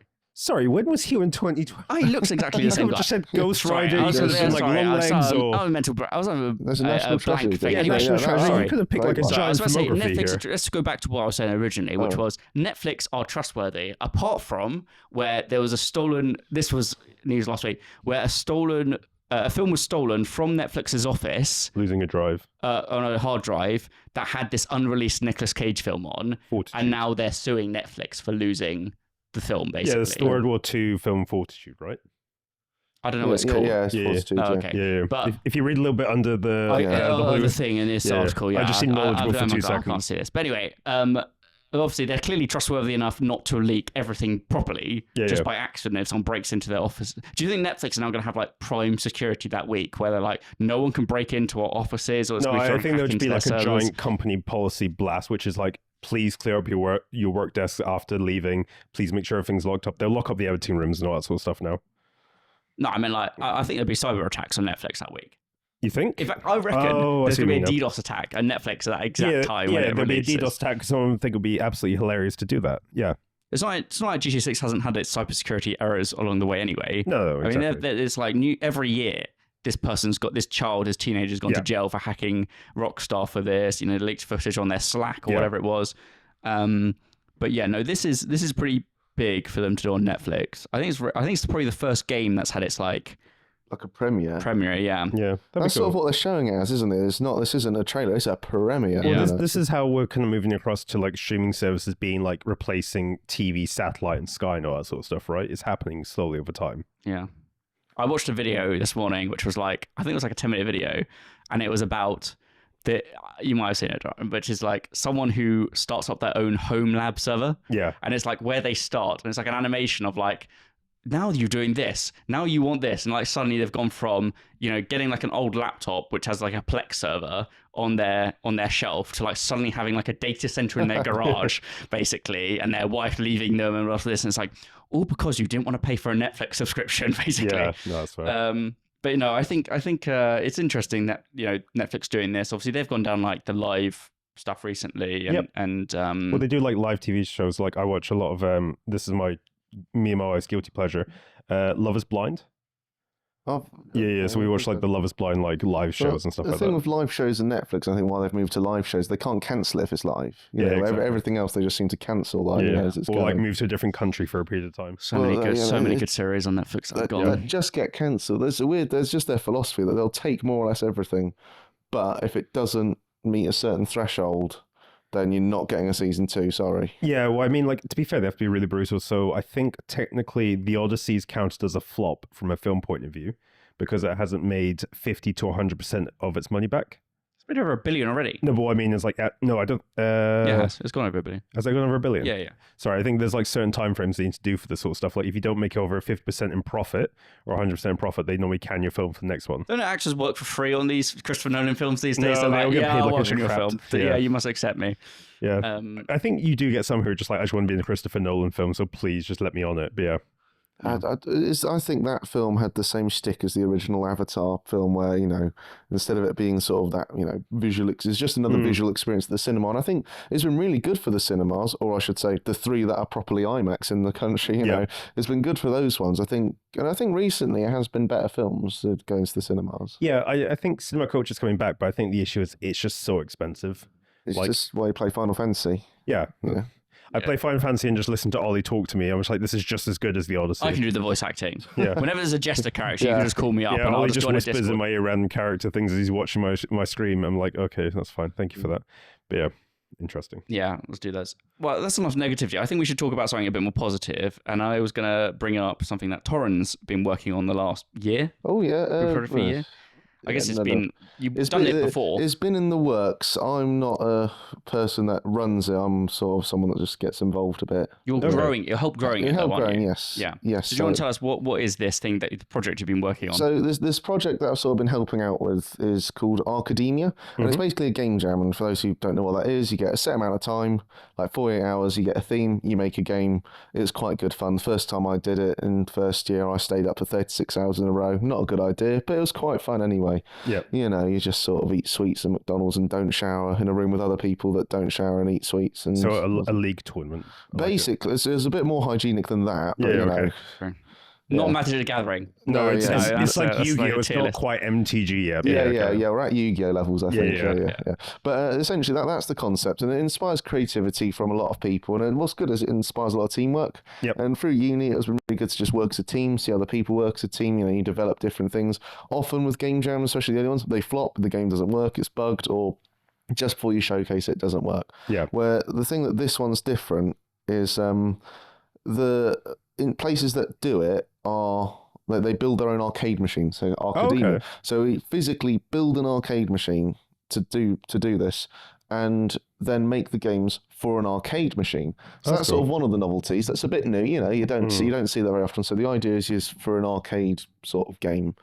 And the other part that's quite niche is that they're getting other universities and educational institutions involved. So they started off at the University of Lincoln, and they had a couple of people involved, and it sort of has grown and grown. And now this year they're part to have, I think, 8 to 10 institutions, one being a school, and 4 being universities in South Africa, 3 universities in England, and there's interest from the University of China as well to get involved, and they're still talking and in talks. So it's not like confirmed, but I don't know, I think it's something that is growing. Every year it's grown in numbers. I think this is the 3rd year they've done it. But essentially the idea is you get people together, and the reason sort of I like doing this in my sort of role as a teacher is at the school we have built the arcade machines ourselves. We got the blueprints with the students. I've been help. We build it, so that's quite a thing. Decorate it, and then I teach them how to make a game. So I would like to, I still have to pick which game engine to use. I'm veering back towards Unity because Godot, I couldn't get on with Godot. There's too node based, and I think for a first engine it'll be too tricky. But that's aside from it. But yeah, so the point is you sort of all participate. It builds teamwork. You can design a game based on a theme. It just sort of gets people doing the art, programming, thinking of like narrative, whatever, through a process. And it's just, it's free to enter. So you don't, it doesn't cost anything. It's just quite a nice competition to do. And I think unlike Global Game Jam, which I'm sure you've heard of, which is the big one that everyone gets involved with, this one's sort of targeted at just places of education. So sort of targeting students of all ages. I'd say probably from sort of 14 up, I would have thought, as an average. But again, I don't run it. I'm more or less, let's say I'm endorser of it. I'm getting involved. You're like a sponsor, like a local representative. Yeah, I'd say representative is the better word. Yeah, I don't have to do any of the graft of making, the back-end server or linking with the universities. I'm just there for the fun of it. And I think it will be fun. So that's in February time.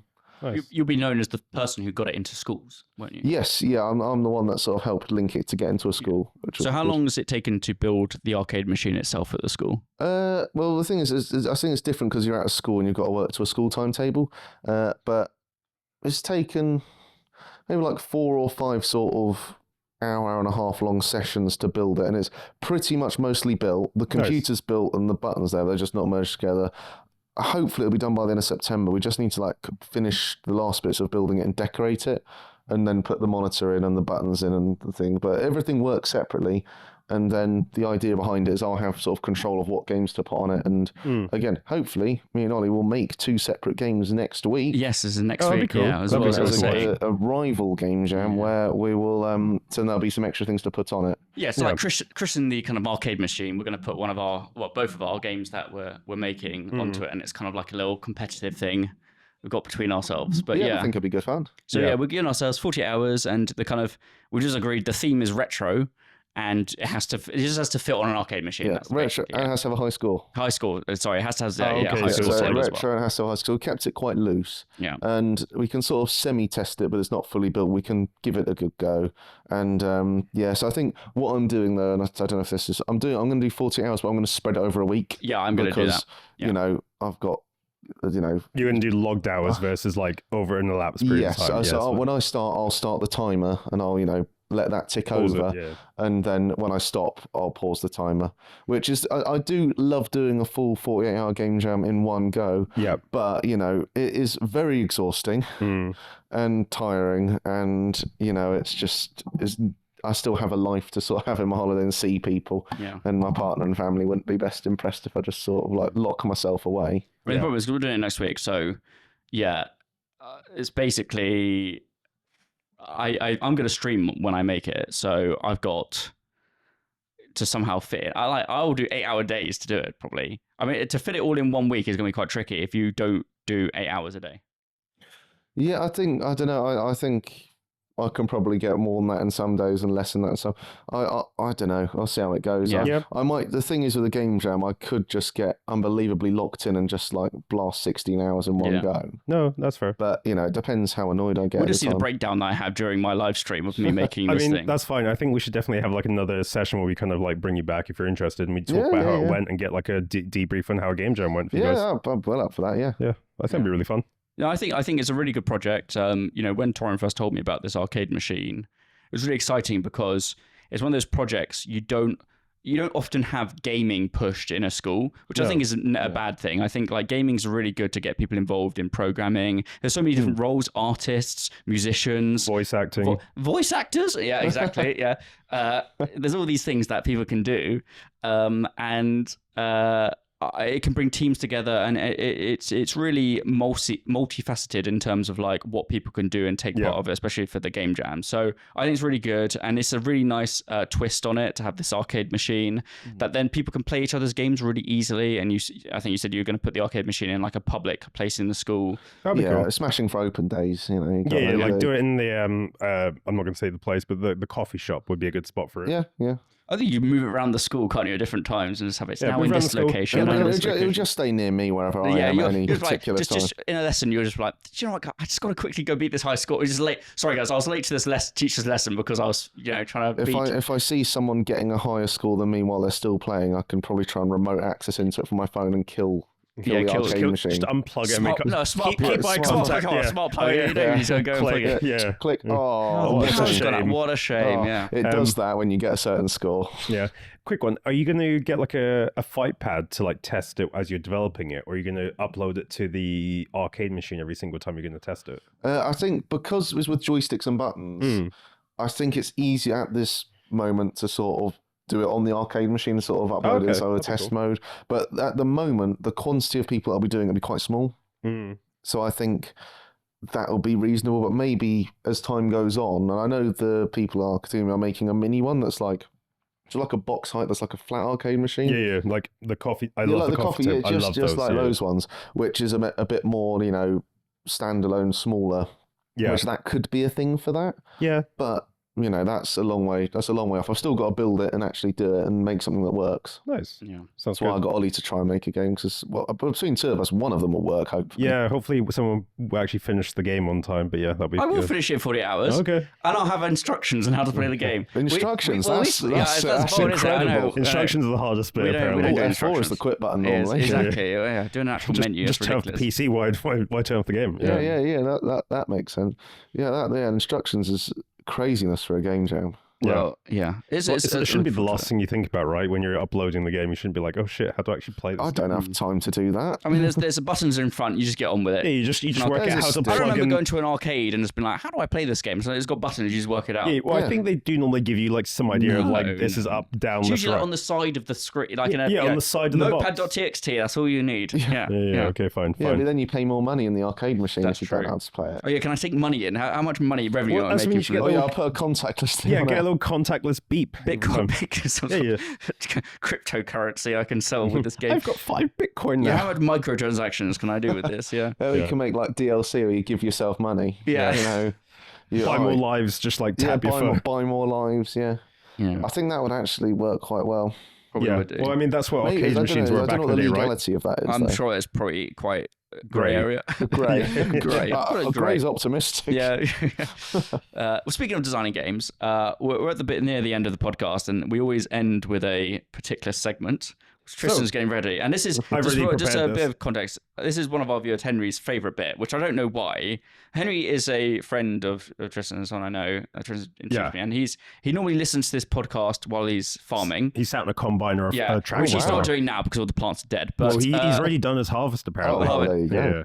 Just skipped it and went for the next one, I guess. Yeah, I think he's like, we'll give up. We'll try again next year, boys. Too soon.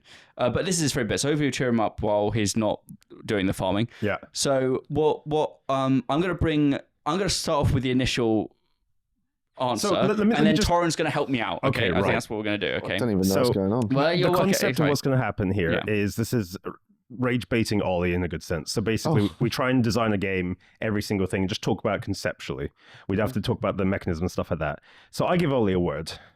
Okay. And he has to then design a game off the back of it. Talk about like what genre, how it works, how would he kind of play it and stuff like that. Seems reasonable. This is actually quite a good word. I'm very happy with it. Oh, and Ollie also has 3 tokens. So each year, Ollie gets 5 tokens to re-roll any word he doesn't like. Okay. So if he gets like farming, he'll be like, I don't want farming. He'll re-roll and get another word. Take farming. Well, I'll take farming's fine. Yeah, farming's not the word for context. So if you listen to our past episodes, you'll hear some of the ridiculous ones I've been given. I'm not doing that. I think one is like self-sustain, and Ollie's just like, what is that? And I was like, it could be a vampire game. He's like, no, re-roll. So this word is hunting. Hunting. Okay. Ooh. So what more game am I going to make with hunting? Okay. I think... I mean, like, the problem is this one is that I kind of want to make like an open world hunting game, okay? But there are already those, and it's not really like a great twist on it. So you will normally have to come up with a twist for this, Toron, unfortunately.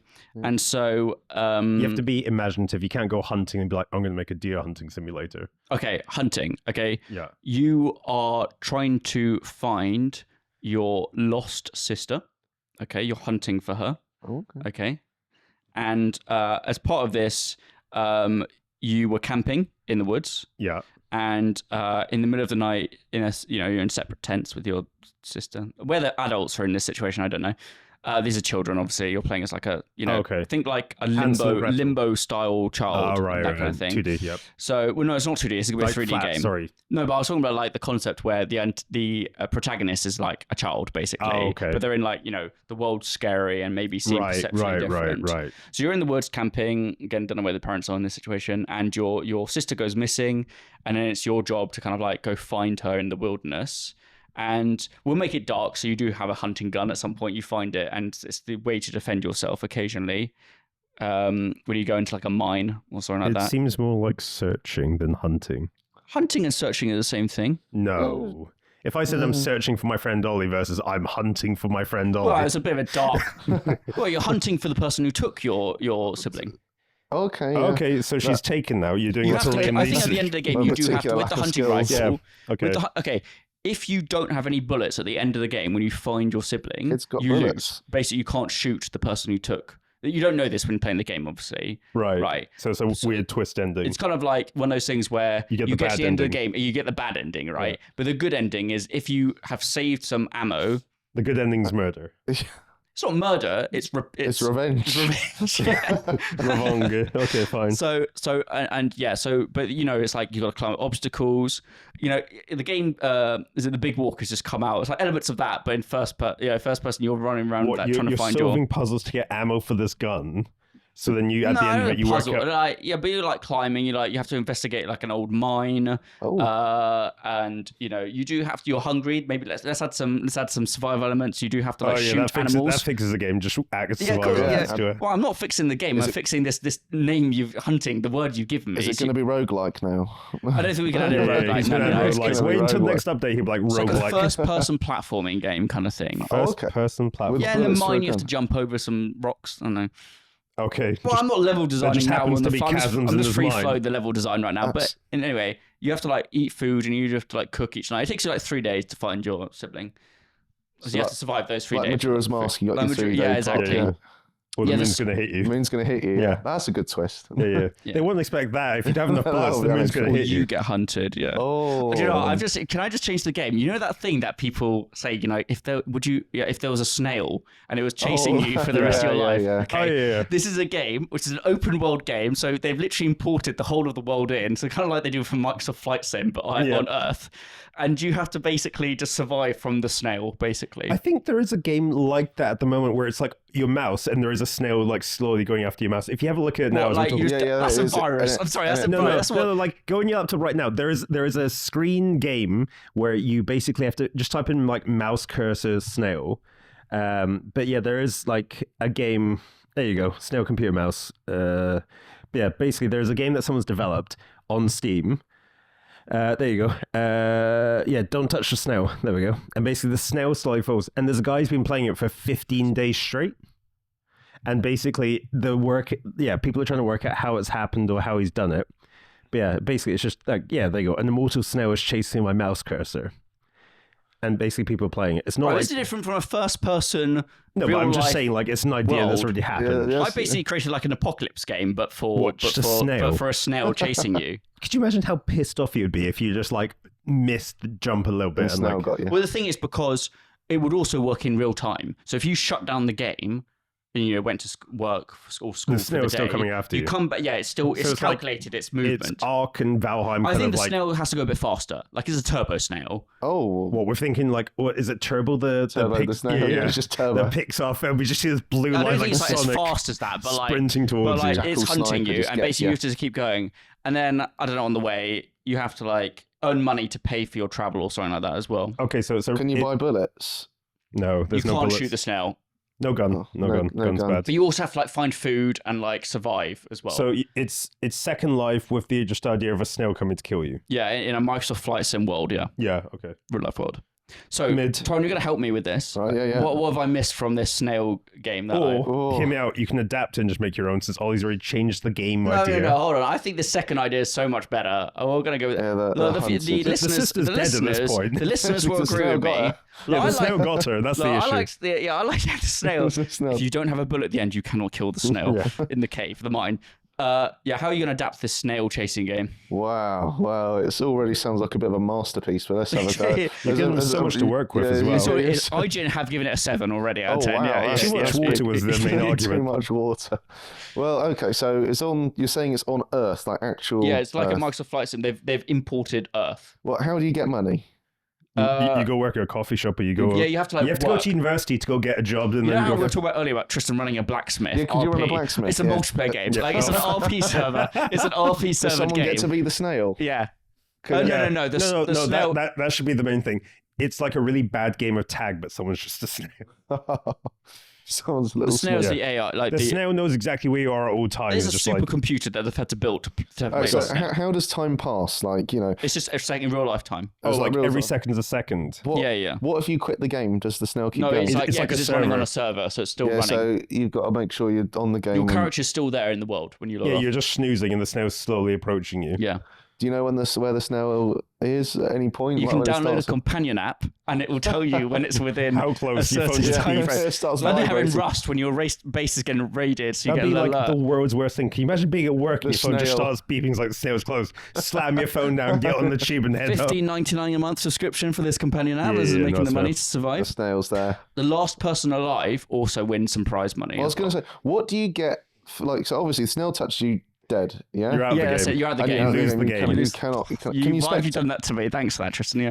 Can you have other players spectate as other snails, but they're harmless? Ooh, I like this. This is good. No, you turn into a ghost snail. Like, no, I prefer other snail because that's like debating in terms of snail. So there's like a zombie apocalypse, then, isn't there, where you become a snail? Is that what you're saying?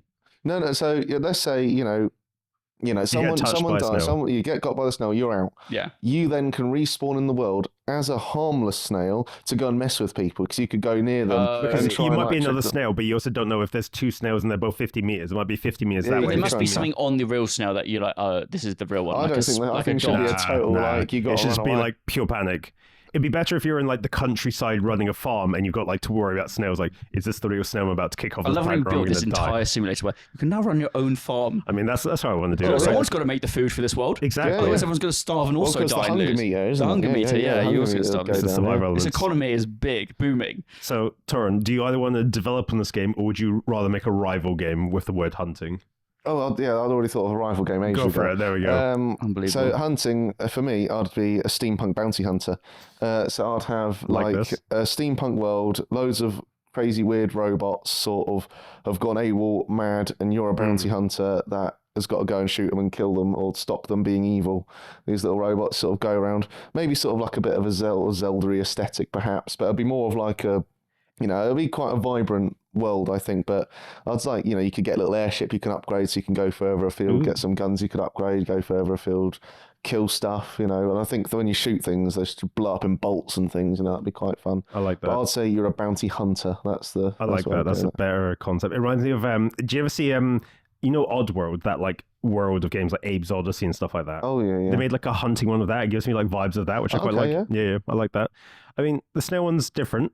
It's out of the box. It's a masterpiece. What are you talking about? IGN's going to be too much water. 7. Too much water on this planet. The planet's made of water. I can't change that. Build a bridge. Make a bridge building company.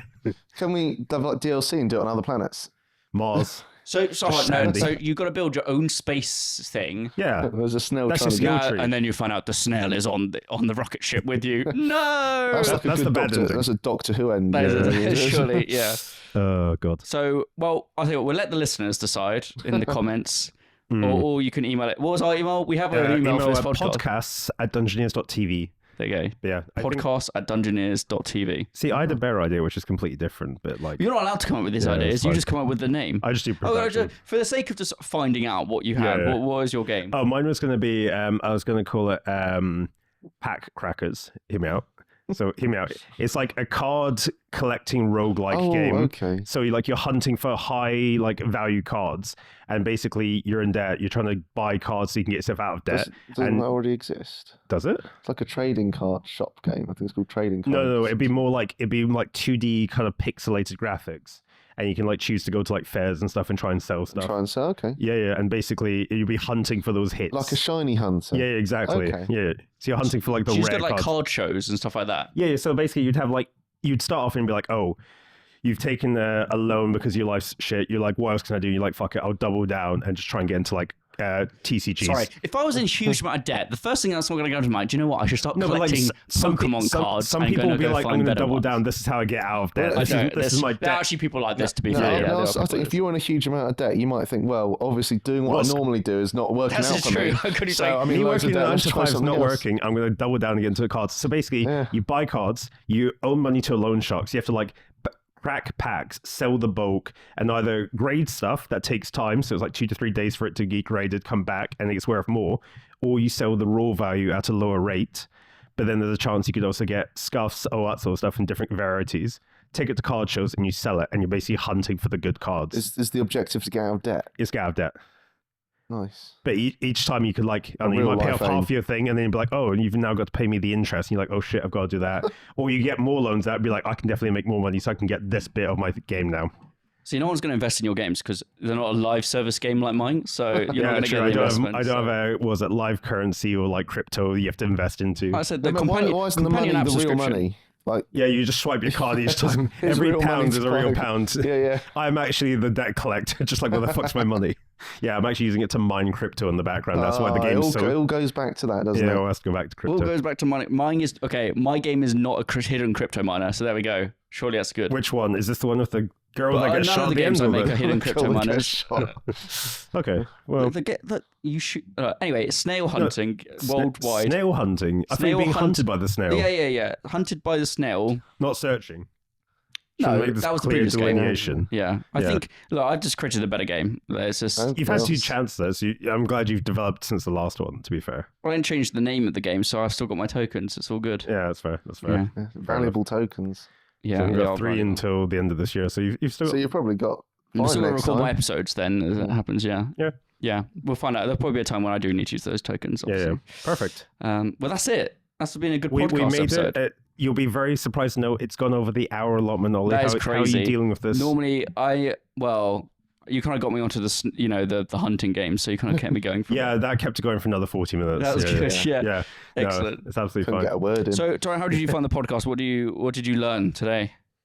That you like snails. I like snails, okay. Crush the snarls. Crush the snails. Crush the snails. No, well, thank you very much for having me. I've had a great time. Yeah, that's good. I'm glad you did. Hopefully you can join us again. Yeah, I'd love to. And we'll actually record another podcast without waiting next week, sure. Next week we'll record another podcast. This is our first in-person recording as well. So I've been trying to push this for about 2 years now. I'm just like, oh, you should come around and we should just do the podcast in person. A stone's throw away I've actually enjoyed. Well. I will be honest. I've actually enjoyed this. It's either Toron or it's because we're in person. It's on the two. I don't know which one it is. We'll work out at some point when Toron's not here and you're like, I don't like this anymore. I'm going back home now. Goodbye. Yeah. It's been good. Much better. We can definitely record some more podcasts and release them for sure. Let's go next week then. And usual social plugs. Ollie, where can we find you and your projects you're working on? What projects are you working on first of all? I'm still working on Yes Comrade. We're still in early access. We've got an update we're working on now for this month. Before then we start work on a bigger update for the anniversary update, which is in December. Okay. So, but this month's update, we are adding loads of new entities and reworking some artwork and just refining what we have already. Are you pushing that Steam review from that one bad comment? Yeah, that guy really pissed me off. So we're getting back at him. But that's what we're doing. You can find me at the Hirschfield on YouTube, where I release my game development videos, and also on Twitch, where I'll be streaming my game jam next week, or the week this is releasing. Yeah, as long as this is not on a Friday. We can change the days. We can release this whenever. I can make it Monday. You can watch all my VODs on both my channels. We'll do a live VOD watching. Well, I'm going to also release a video after the fact of like this is how I made it kind of thing, like I normally do on YouTube. So that sounds like I'm going to have to do some editing work at some I'm point. going to get someone to edit it. I'm not editing that. Yeah, no, I can sense where it's coming. Okay, but that's where you can find me. Okay. And Toron, where can we find you from a social point of view in your project? Not really anywhere at the moment, but there will be a place soon. But yeah, no, I've sort of reclused back because everything's broken. That's fair. That's fair enough. And you can next time, though, hopefully. No, that's fair. And you can find me in the usual places, Digital Engineers and Lost Up Minis, and wherever I feel like doing that week. But yeah, thank you so much for joining us on this lovely podcast, and we will see you next week in person. Goodbye. Goodbye. Goodbye.